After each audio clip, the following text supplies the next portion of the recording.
అలైహిస్సలాం గారు అల్లాను ఆరాధించమని ప్రజలను పిలిచారు. చాలా కాలం పాటు బాబిలోన్లో ఎవ్వరూ వినడానికి ఇష్టపడలేదు. ఒక స్త్రీ మరియు ఒక పురుషుడు తప్ప. ఆ స్త్రీ పేరు సారా. తర్వాత ఆమె అతని భార్యగా అయింది మరియు ఆ వ్యక్తి పేరు లూత్ అలైహిస్సలాం. ఆయన ప్రవక్త గారి మేనల్లుడు. లూత్ అలైహిస్సలాం గారు తర్వాత ప్రవక్తగా కూడా అవుతారు. అందరూ కలిసి అల్లా సుబ్హాను తఆలా వైపుకు ప్రజలను సంవత్సరాల తరబడి పిలిచారు. తర్వాత ప్రవక్త గారు గ్రహించారు ఆయన మాటలు వినడానికి మరెవ్వరూ రావడం లేదని. కాబట్టి ఆయన వేరే దేశానికి వలస వెళ్ళాలని నిర్ణయించుకున్నారు.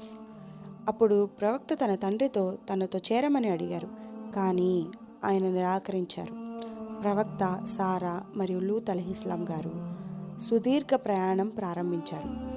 వారు సిరియా గుండా ప్రయాణించారు. పాలస్తీన్ మరియు ఈజిప్ట్ ప్రజలను అల్లా సుబ్హాను తఆలా వైపుకు తిరిగి రమ్మని పిలుస్తా వాళ్ళ ప్రయాణాన్ని కొనసాగించారు. దారిలో వారు కనుగొనగలిగే పేదలకు వారు సహాయం చేశారు.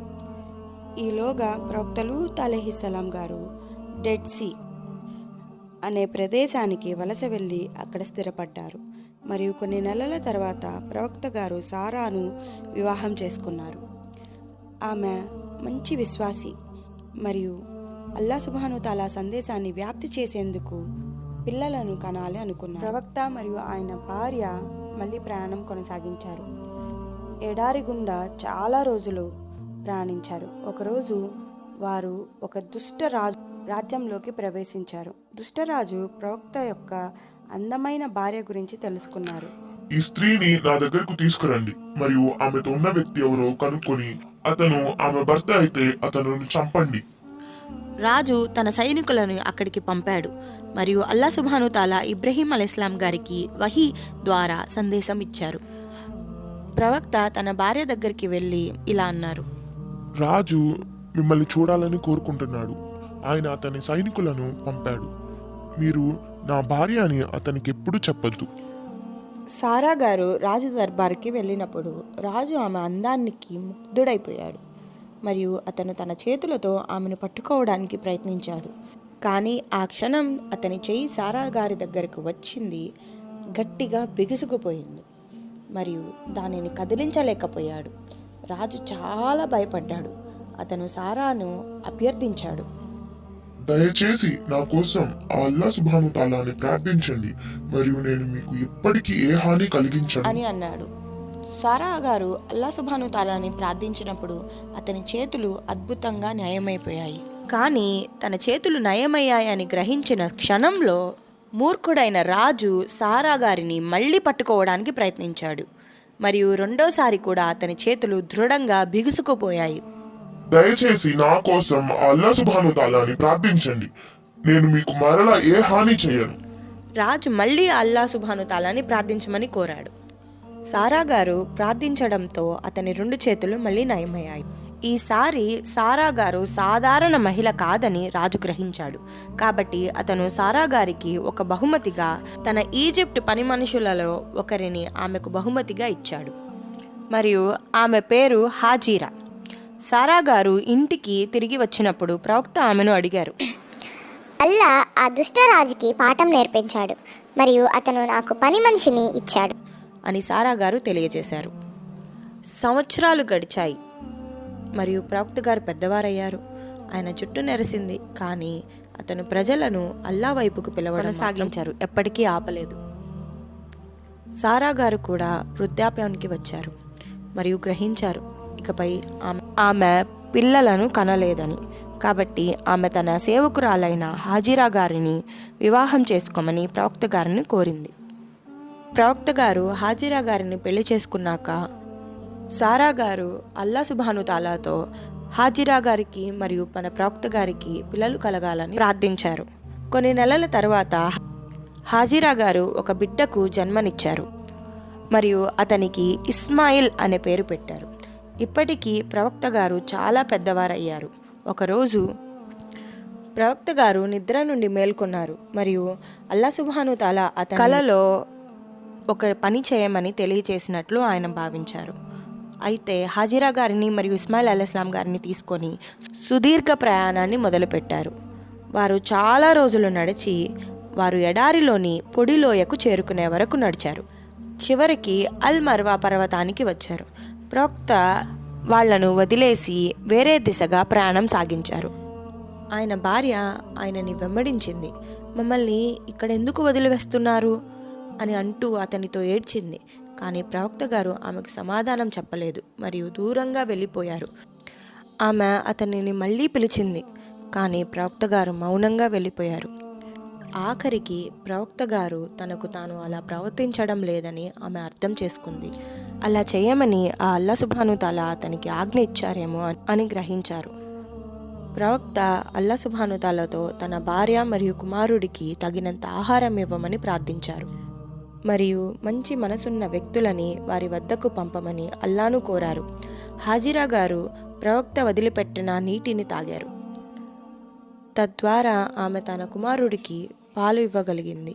నీరు చాలా త్వరగా పూర్తయిపోయాయి మరియు వారిద్దరికీ చాలా దాహం వేయడం ప్రారంభించింది. ఆమె అల్ మర్వా అని పిలువబడే ఒక కొండకు పరిగెత్తింది. ఎవరినైనా వెతుక్కోవాలనే ఆశతో ఆమె అక్కడే నిల్చుంది. అక్కడ నుంచొని ఎవరైనా వస్తారేమో అని వెతకసాగారు. ఆమె అల్ సఫా అని పిలువబడే తదుపరి పర్వతానికి పరిగెత్తారు. అక్కడైనా ఎవరైనా కనిపిస్తారేమో అని ఆశతో వెతకసాగారు. కానీ ఎవరినీ కనుగొనలేకపోయారు.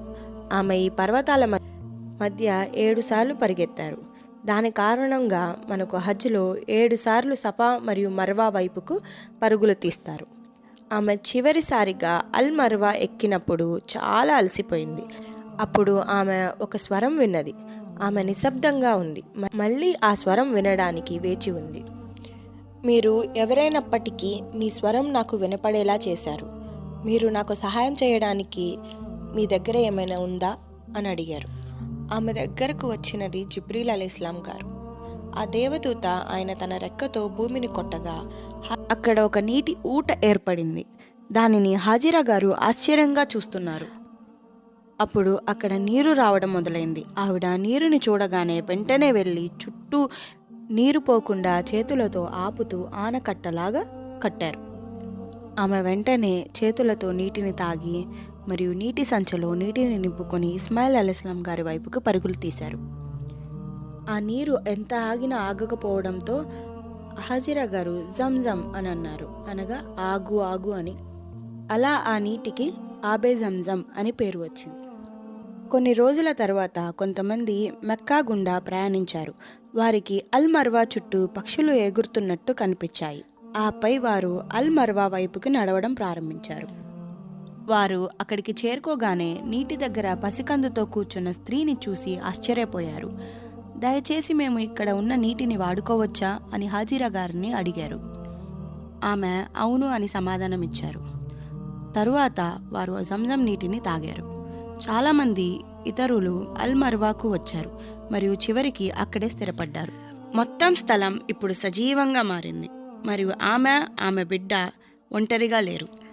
ఇస్మాయిల్ అలైహిస్సలాం గారు పెరిగి పెద్దవారయ్యారు మరియు అల్ మర్వాలో స్థిరపడిన వ్యక్తుల నుండి అరబిక్ నేర్చుకున్నారు.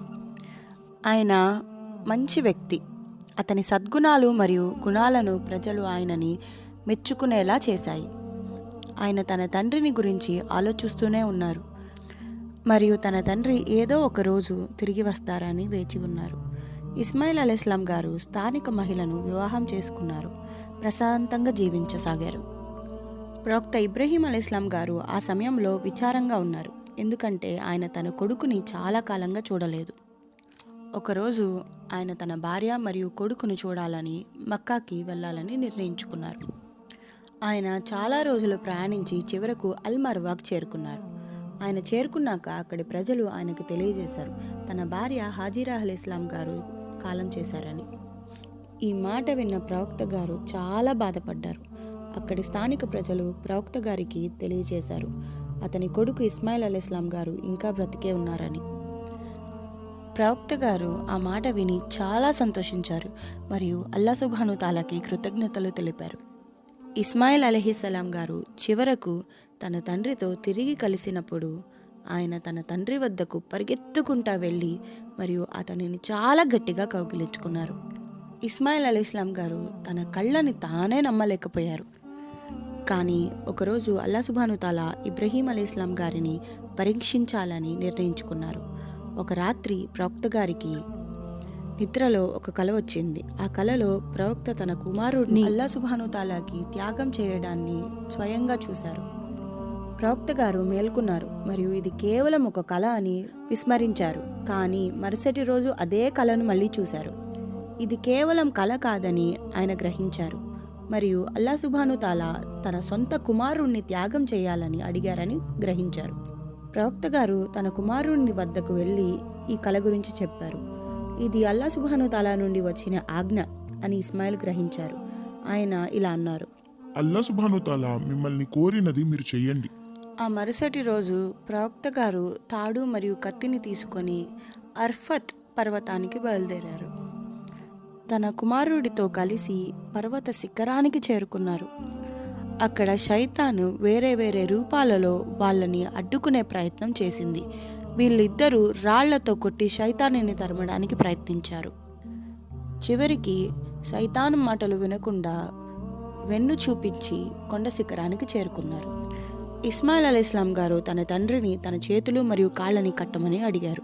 దాని ద్వారా త్యాగం సమయంలో ఇస్మాయిల్ అలీస్లాం గారికి తేలికగా ఉండేందుకు ప్రవక్త గారు తన కుమారుడి చేతులు మరియు కాళ్ళను కట్టివేశారు. ఆయన తన కళ్ళకు గంతలను కట్టుకున్నారు. తద్వారా తన కొడుకు బాధను చూడవలసిన అవసరం ఉండదని. అతని కొడుకుని బొక్కబార్లా పడుకోబెట్టి ప్రవక్త గారు ఆయన గొడ్డలిని ఎత్తారు. కానీ అకస్మాత్తుగా ఆయన ఆకాశం నుండి ఒక స్వరం విన్నారు. ఆయన తన కళ్ళకు గంతలను తీసివేసి చూశారు. ఒక గొర్రెను స్వర్గం నుండి పంపడం చూశారు. అల్లా సుబ్హాను తాలా ఇస్మాయిల్ గారికి బదులుగా గొర్రెను బలి ఇవ్వడానికి పంపారు. ప్రవక్త గారు తన కుమారుడు సజీవంగా ఉండబోతున్నందుకు నిజంగా సంతోషించారు. ప్రవక్త గారు మరియు అతని కుమారుడు అల్లా సుబ్హాను తాలా నుండి కష్టమైన పరీక్షలో ఉత్తీర్ణులయ్యారు. ఇబ్రహీం అలైహిస్సలాం గారు గొర్రెను వధించారు మరియు పెద్ద వేడుక చేసుకున్నారు.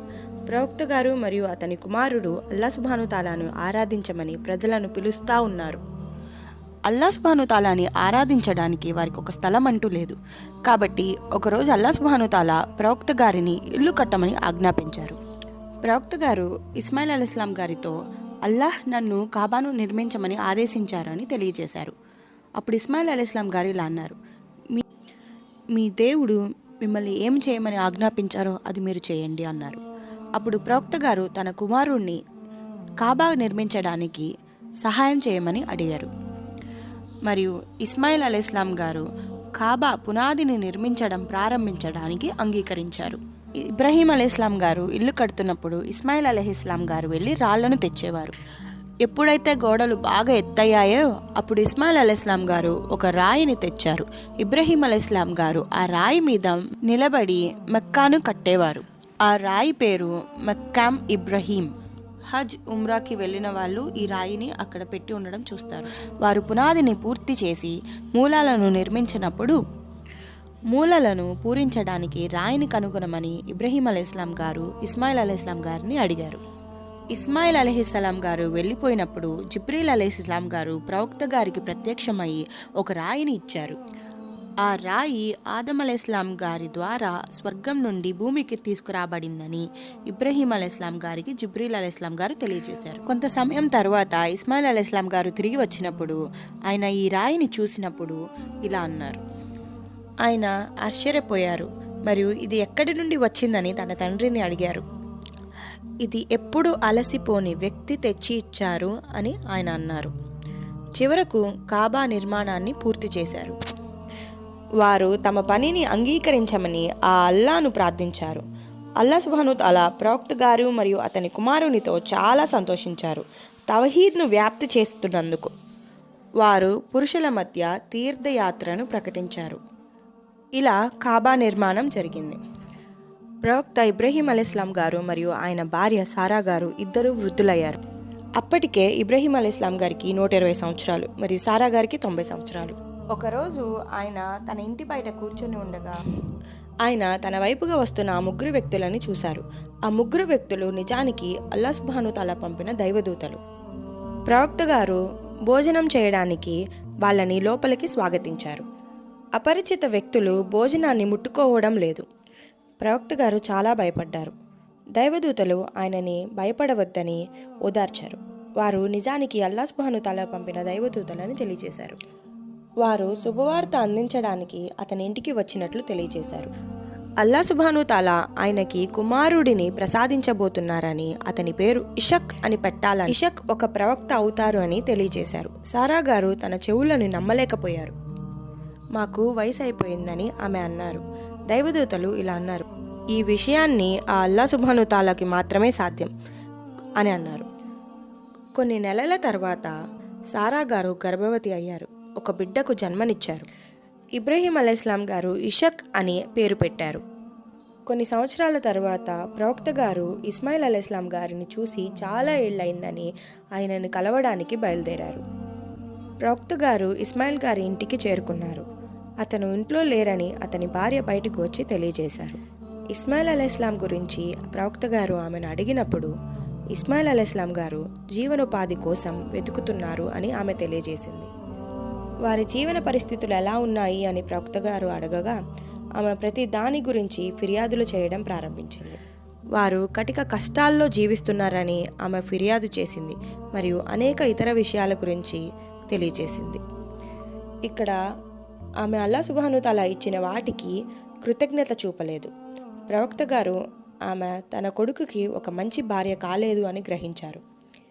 ఆయన తన కొడుకుకి అర్థమయ్యేలాగా ఒక సందేశాన్ని ఆమెకు చెప్పారు. ఇలా అన్నారు, మీ భర్త తిరిగి వచ్చినప్పుడు నా సలాంని తెలియజేయండి మరియు గేటు యొక్క గడి మార్చమని తెలియజేయు అని చెప్పారు. ప్రవక్త గారు తన ఇంటికి తిరిగి వెళ్ళిపోయారు. ఇస్మాయిల్ అలైహిస్సలాం గారు సాయంత్రం ఇంటికి వచ్చినప్పుడు ఆయనకి ఏదో వింతగా అనిపించింది. ఇలా అన్నారు, ఈరోజు ఎవరైనా సందర్శించారా అని. ఆమె అవునని సమాధానమిచ్చింది మరియు ప్రవక్త గారు సందేశాన్ని తెలియజేసింది. ఇస్మాయిల్ అలైహిస్సలాం గారు సందేశాన్ని విన్నప్పుడు ఆయన గ్రహించారు అది తన తండ్రి గారు చెప్పిందని మరియు అతను ఆమెకు ఇచ్చిన సందేశాన్ని అర్థం చేసుకున్నారు. వచ్చినది నా తండ్రి గారు, ఆయన మన ఇద్దరికి విడాకులు తీసుకోమని సలహా ఇచ్చారు. ఇస్మాయిల్ అలైహిస్సలాం గారు అతని మొదటి భార్యకు మీరు మీ కుటుంబానికి తిరిగి వెళ్ళండి అని తెలియజేశారు. ఆవిడ తన కుటుంబానికి తిరిగి వెళ్ళిపోయారు. ఇస్మాయిల్ అలైహిస్సలాం గారు మరొక స్త్రీని వివాహం చేసుకున్నారు. చాలా కాలం తర్వాత ప్రవక్త గారు మళ్ళీ తన కుమారుడిని కలవడానికి వెళ్ళారు. ప్రవక్త గారు వచ్చినప్పుడు తలుపు కొట్టగా ఇస్మాయిల్ అలైహిస్సలాం గారి కొత్త భార్య సమాధానం ఇచ్చింది. ప్రవక్త తన కొడుకు మాజీ భార్యను అడిగిన ప్రశ్నలనే ఈమెను కూడా అడిగారు.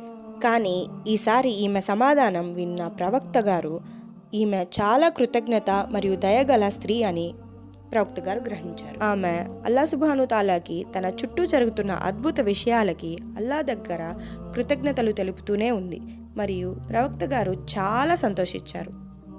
ప్రవక్త గారు ఇస్మాయిల్ అలైహిస్సలాం గారి రెండవ భార్యతో ఇలా అన్నారు, మీ భర్త ఇంటికి వచ్చినప్పుడు నా సలాం తెలియజేయండి, తలుపు యొక్క గొళ్ళెం గట్టిగా ఉంచుకోమని తెలియజేయండి అన్నారు. ప్రవక్త గారు తిరిగి తన ఇంటికి వెళ్ళిపోయారు. ఇస్మాయిల్ అలైహిస్సలాం గారు తిరిగి వచ్చినప్పుడు సాయంత్రం అయింది. అతనిని సందర్శించడానికి ఎవరైనా వచ్చారా అని ఆయన తన భార్యను అడిగారు. అతని భార్య అతనికి ప్రవక్త గారు మరియు ప్రవక్త గారు ఇచ్చిన సందేశాన్ని గురించి తెలియజేసింది. ఇస్మాయిల్ అలైహిస్సలాం గారు చాలా సంతోషంగా ఇలా అన్నారు, ఆయన నా తండ్రి గారు మరియు నువ్వు తలుపు యొక్క గొళ్ళానివి. ఆయన నిన్ను ఎప్పటికీ నాతో ఉంచుకోమని ఇలా తెలియజేశారు. సంవత్సరాలు గడిచిపోయాయి. చివరికి ఇబ్రహీం అలైహిస్సలాం గారు మరణించారు. ఇస్మాయిల్ అలైహిస్సలాం గారు మరియు ఇషక్ అలైహిస్సలాం గారు ఇస్లాంని వ్యాప్తి చేయడం కొనసాగించారు. ప్రవక్త ఇబ్రహీం అలైహిస్సలాం గారు 175 సంవత్సరాలు జీవించారు మరియు ఆయన తన జీవితమంతా పరీక్షలు మరియు కష్టాలతోనే గడిపారు. కానీ ఆయన అల్లాపై బలమైన విశ్వాసం కలిగి ఉన్నారు. ఆయన ఇస్లాంలో గొప్ప ప్రాముఖ్యత కలిగిన వ్యక్తి. ఇబ్రహీం అలైహిస్సలాం గారు అల్లా యొక్క స్నేహితుడిగా సూచించబడుతుంది. ఖలీలుర్ రెహమాన్ అని ఇబ్రహీం అలైహిస్సలాం గారిని మరొక పేరుతో పిలుస్తారు. ఇది అల్లా సుబ్హాను తాలా ఆయనకిచ్చిన గొప్ప బిరుదు. ఈ స్థాయికి ఆయన చేరుకోవడం ఎంత అద్భుతంగా ఉంది.